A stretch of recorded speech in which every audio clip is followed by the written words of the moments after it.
Hi, I'm Michael Finley, write-in candidate for president for 2016. Remember the name, Michael Finley of Santa Clarita, California? Write it in on your ballot, and please, I don't accept any campaign contributions. None. I won't join a political party.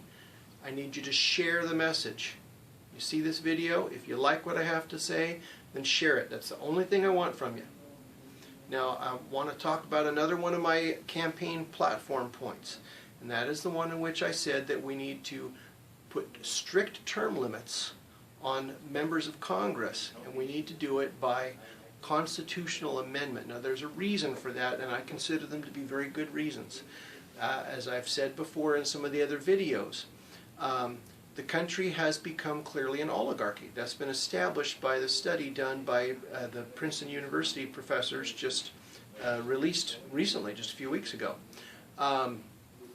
And so the way that an oligarchy happens includes people that are chosen by the wealthy staying in power long term.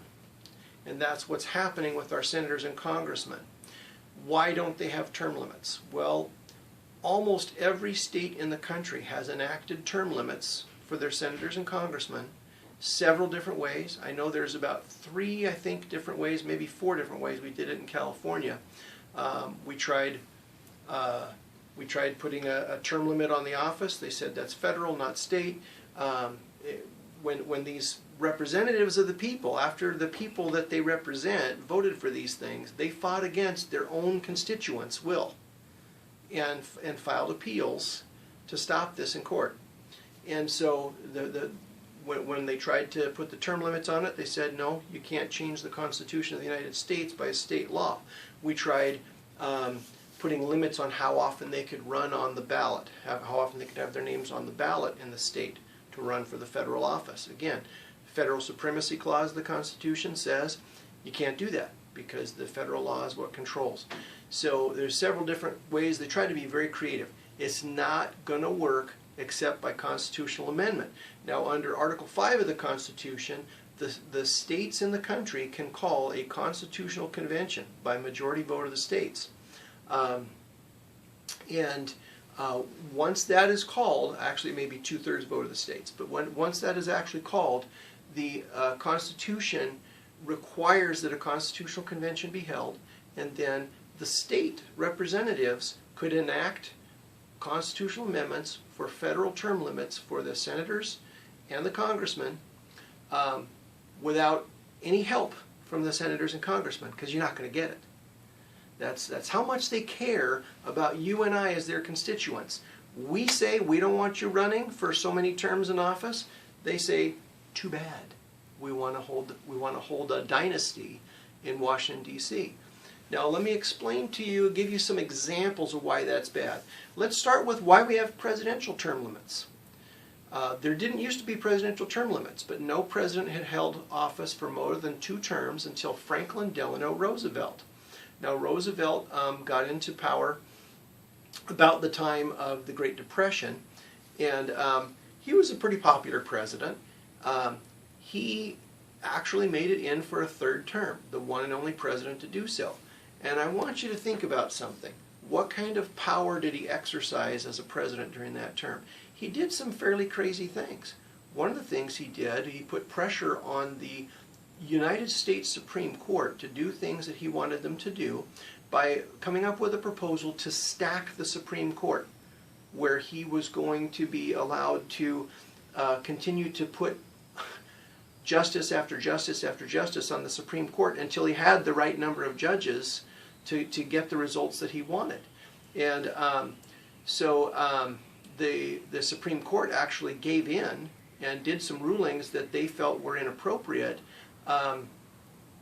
just in order to preserve the integrity of the court, because he was acting like a dictator, because he had had these 3 terms, and the longer he was in office, the more he was, I think, intoxicated with his own power. And we see evidence of that with our senators and congressmen too. And by the way, you can Google search, or whatever search engine you use. A lot of people are starting to move away from Google.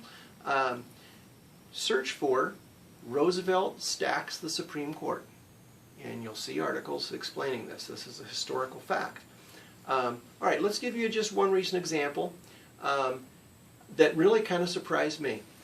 And that would be a senator from California, Dianne Feinstein, regarding the issue of war with Syria.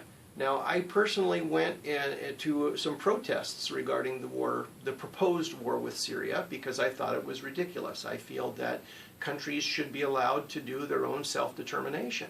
And that's what's going on in Syria. They're having an internal civil war, and that should be up to the people of Syria. We shouldn't be sending in the CIA, we shouldn't be sending in the military, we shouldn't be sending arms in there, nor should other countries. The people of Syria should be able to self-determine.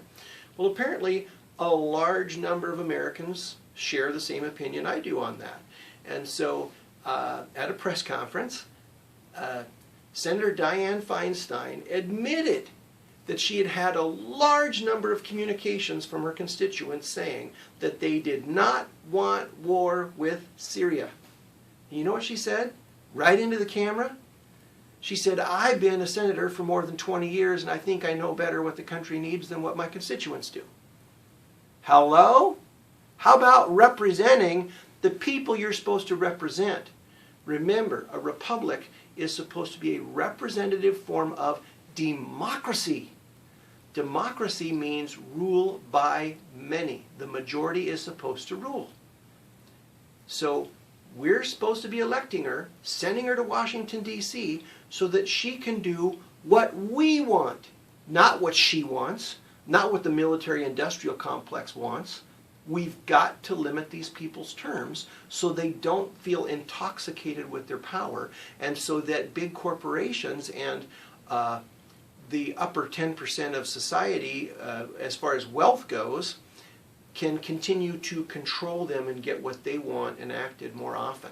If we're going to get power back to the people, we've got to put term limits on these people so they don't become a dynasty. So here's what I propose.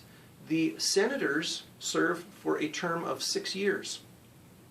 That's 1.5 presidential terms. If you were to extend that to 2 terms, it would be 12 years, which would be 3 presidential terms.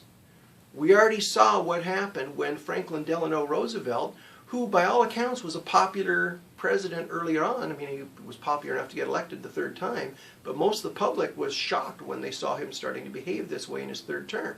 So we've already seen what going for that 3rd term for the 12 years will do.